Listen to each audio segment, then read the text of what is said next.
Hello यो WhatsApp guys, क्या हाल चाल है। डेन डेन एनीमे का सेकंड सीजन आ चुका है, तो इसलिए गाइस अगर आपने वीडियो को लाइक और चैनल को सब्सक्राइब नहीं किया तो प्लीज कर लीजिए, ताकि आपको आने वाले टाइम में ऐसे मजेदार एनीमे देखने के लिए मिलते रहें। तो चलिए फिर बिना देरी के वीडियो को शुरू करते हैं। एपिसोड के स्टार्टिंग में हमको दिखाया जाता है कि मोमो को कुछ बंदे पकड़ने वाले होते हैं और हम देखते हैं कि मोमो अपनी पावर का यूज करके उनको रोकने की ट्राई कर रही होती है, पर लेकिन हम देखते हैं कि इतने में एक बंदा आकर मोमो के हाथों को पकड़ लेता है और हम देखते हैं कि वो उसको पानी के अंदर डुबा देता है, पर लेकिन मोमो अपनी पावर के यूज करके उस बंदे को पीछे गिरा देती है और हम देखते हैं कि उस बंदे की वजह से वहाँ पर हॉट स्प्रिंग का स्टैचू भी टूट जाता है, जिसकी वजह से हम देखते हैं कि वहाँ से पानी बाहर आने लग जाता है और हम देखते हैं कि इस बात का फायदा उठाकर मोमो वहाँ से भागने लग जाती है। और जैसे हम देखते हैं कि वो मोमो को पकड़ने वाले होते हैं, हम देखते हैं कि एक उनके ऊपर दीवार गिर जाती है और मोमो फिर से भागने के लिए तैयार हो जाती है, पर लेकिन फिर भी हम देखते हैं कि एक बंदा मोमो को फिर से पकड़ लेता है और हम देखते हैं कि उस बंदे के ऊपर एक और दीवार गिर जाती है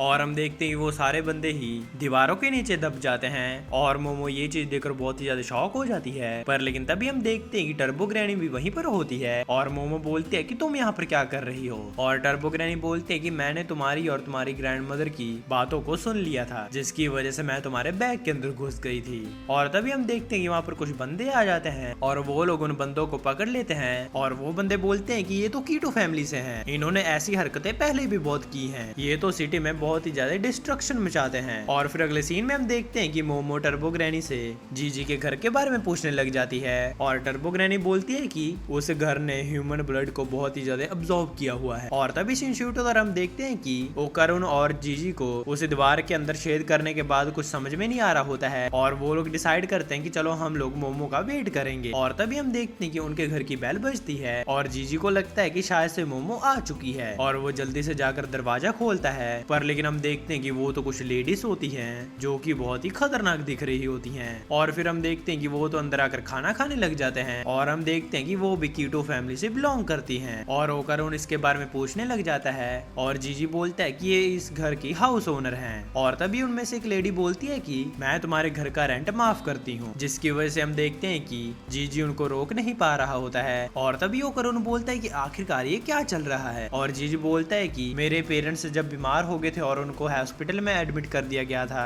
तो तब से उसके बाद कीटो फैमिली ने मेरा रेंट माफ कर दिया है, जिसकी वजह से मैं इस घर के अंदर रह पा रहा हूँ। और तभी वही लेडी जीजी को बोलती कि आखिरकार तुम कहाँ पर गए चले थे, और जीजी बोलता है कि मैं अपने फ्रेंड को पिक करने के लिए गया था क्योंकि ये मुझसे मिलने के लिए आया था। और तभी वो लेडी बोलती है क्या तुम सच बोल रहे हो, कहीं तुम किसी स्पिरिट मीडियम को तो नहीं बुलाने के लिए गए थे। और हम देखते हैं कि ये बात सुनकर तो वहाँ पर बैठी सभी लेडी गुस्सा हो जाती हैं और वो बोलते कि तुमको कितनी बार कहा है कि इस घर में ऐसी कोई भी चीज नहीं है, तो इसलिए तुम ये रूमर्स फैलाना बंद करो। और तभी जीजी बोलते हैं कि क्या तुमको इसको देखने से लगता है कि ये कोई स्पिरिट मीडियम है, और हम देखते हैं कि वो लेडी तो उनके ऊपर गन तान देती है। और तभी जीजी बोलता है कि अगर तुम ऐसी गन लेकर बंदों को डराओगी तो पुलिस इसके ऊपर जरूर एक्शन उठाएगी। और इतने में हम देखते हैं कि वहाँ पर एक पुलिस वाला आ जाता है और हम देखते हैं कि वो तो उन्हीं बंदों को वहाँ पर लेकर आ जाता है जो कि मोमो के पीछे पड़े हुए थे। और हम देखते हैं कि वो उस पुलिस वाले का शुक्रिया अदा करते हैं और हम देखते हैं कि वो सब इंजॉय करने लग जाते हैं। और तभी एक बंदा जीजी से बोलता है कि तुम बाहर क्यों गए थे, और जीजी बोलता है कि मैं अपने बेस्ट फ्रेंड को पिक करने के लिए गया था बस। और हम देखते हैं कि जीजी के ऊपर उस बंदे को शक होता है और वो बंदा होकर उनको बोलता है कि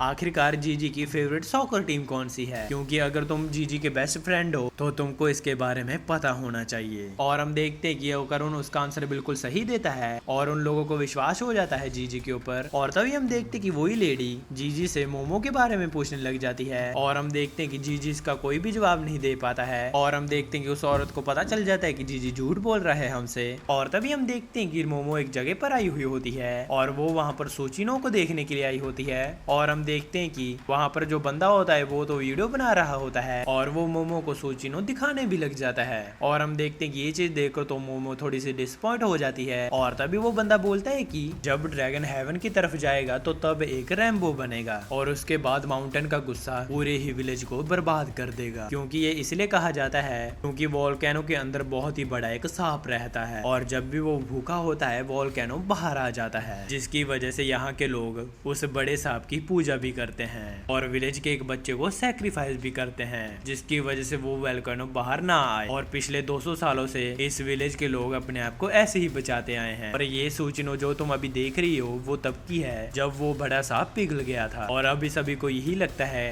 कि यही वो सूचिनो जो कि सबको यहाँ पर बचा रही है, जिस वजह से अब ह्यूमन सैक्रिफाइस होने बंद हो गए हैं। पर लेकिन हम देखते हैं कि वो बंदा तो अपनी इस जॉब से बिल्कुल भी खुश नहीं होता है और अगले सीन में हम देखते हैं कि मोमो थोड़ी सी डिसअपॉइंट हो जाती है और वो वापस घर पर आ जाती है और मोमो अपने मन में सोचती है कि मैं ये देखने के लिए एक्साइटेड हूँ कि जीजी और ओकारून के अंदर कितनी गहरी दोस्ती बनी है। और हम देखते हैं कि जब वो घर के अंदर जाती है, कीटो फैमिली ने जीजी और ओकारून को मार मार कर उनका बुरा हाल कर दिया होता है और तभी वो ये लेडी बोलती है कि अब सारे सैक्रिफाइस इकट्ठे हो चुके हैं, जिसकी वजह से हम अपने रिचुअल को शुरू कर सकते हैं। और हम देखते हैं कि वो बंदे मोमो के ऊपर अटैक कर देते हैं, पर लेकिन हम देखते हैं कि मोमो भी उनको मारने लग जाती है और वो अपनी पावर्स का भी यूज कर रही होती है उनके ऊपर। और तभी हम देखते हैं कि मोमो को एक बंदा आकर पकड़ लेता है और वो बंदा मोमो के सर पर अपना सर मारता है बहुत ही जोर से। और इतने में हम देखते हैं कि टर्बो ग्रैनी उसके बैग से बाहर आ जाती है और वो बंदा बहुत ही ज्यादा डर जाता है, जिसकी वजह से वो नीचे गिर जाता है। और तभी मोमो टर्बो ग्रैनी को बोलती है कि प्लीज मेरी हेल्प करो, पर लेकिन हम देखते हैं कि टर्बो ग्रैनी तो इस चीज के लिए मना करने लग जाती है।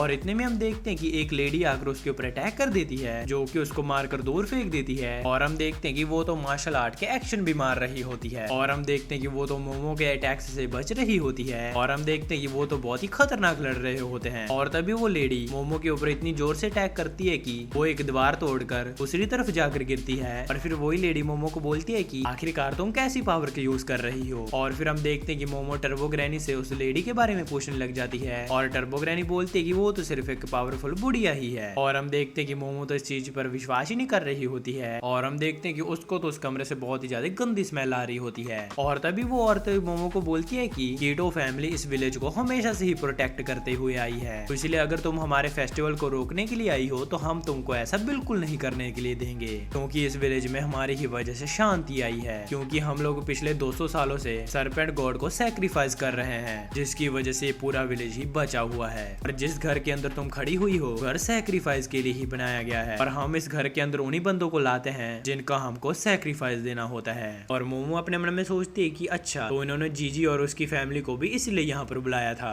और तभी हम देखते हैं कि मोमो के नीचे की जमीन तो नीचे की तरफ धंसने लग जाती है और हम देखते हैं कि वो अपनी पावर का यूज करके बाहर जाने की ट्राई करती है, लेकिन हम देखते हैं कि वो बंदे तो मोमो को मारकर वापस फिर से नीचे भेज देते हैं ताकि वो लोग उसका सैक्रिफाइस दे सके। और तभी हम देखते हैं कि ओकारून और जीजी उन्हीं बंदों के ऊपर अटैक कर देते हैं और हम देखते हैं कि ओकारून मोमो को पकड़ने की कोशिश कर रहा होता है, पर लेकिन हम देखते हैं कि वो तो सभी लोग ही नीचे गिर जाते हैं। और हम देखते हैं कि जब वो नीचे जाते हैं उनको वहाँ पर काफी सारे घर दिखाई देते हैं और तभी हम देखते हैं कि जीजी तो नीचे गिरने वाला होता है और वो उनसे हेल्प मांग रहा होता है। और हम देखते हैं कि जैसे ही मोमो उसको पकड़ने वाली होती है, इतने में जीजी तो नीचे गिर जाता है, पर लेकिन हम देखते हैं कि वो नीचे गिर के भी बच जाता है क्योंकि वो एक सांप जैसे मॉन्स्टर के ऊपर गिरता है। और तभी हम देखते हैं कि उस मॉन्स्टर को देखकर कीटो फैमिली के लोग उसकी पूजा करने लग जाते हैं और हम देखते हैं कि वो लोग जीजी, मोमो और ओकारून को खाने के लिए बोलते हैं उस मॉन्स्टर को। और तभी ओकारून को याद आता है कि ये तो वही मॉन्स्टर है, मंगोलियन डेथ वॉर्म, जो कि मैंने बुक में पढ़ा था और ये तो लोगों को खाता है, पर लेकिन मैंने कभी भी इतना बड़ा डेथ वॉर्म नहीं देखा है। और तभी हम देखते हैं कि कीटो फैमिली के लोग तो कुछ रिचुअल टाइप कर रहे होते हैं और मोमो बोलते हैं कि ये तो एक मॉन्स्टर है, तुम क्यों नहीं समझ रहे हो तुम लोग। और हम देखते हैं कि वो मॉन्स्टर तो इरिटेट होकर उनको ही खा जाता है। और हम देखते हैं कि जीजी, ओकारून और मोमो एक घर के अंदर छुपने के लिए चले जाते हैं और हम देखते हैं कि जैसे ही वो लोग घर के अंदर जाते हैं, मोमो और ओकारून के सर के अंदर तो दर्द शुरू हो जाता है और हम देखते हैं कि धीरे धीरे ओकारून तो टर्बो ग्रैनी में ट्रांसफॉर्म होने लग जाता है और हम देखते हैं कि वो जीजी को खाने वाला होता है। इसी के साथ हमारा ये एपिसोड खत्म हो जाता है। गाइस मुझे कमेंट करके बताइए कि आपको ये वीडियो कैसी लगी और प्लीज गाइस वीडियो को लाइक और चैनल को सब्सक्राइब भी जरूर कर लेना, क्योंकि हमको इस महीने के एंड तक 1 के सब्सक्राइबर कंप्लीट करने ही हैं। और अगर आप चाहते हैं कि मैं कोई और एनिमे एक्सप्लेन करूं तो आप मुझे कमेंट सेक्शन में बता सकते हैं, मैं उस एनिमे को जरूर एक्सप्लेन करूंगा। वीडियो पसंद है तो वीडियो को लाइक और चैनल को सब्सक्राइब करके जरूर जाना। मैं जा रहा हूँ, आप भी अपना जरूर ध्यान रखना। मैं मिलता हूँ आपको नेक्स्ट वीडियो में। Thanks for watching.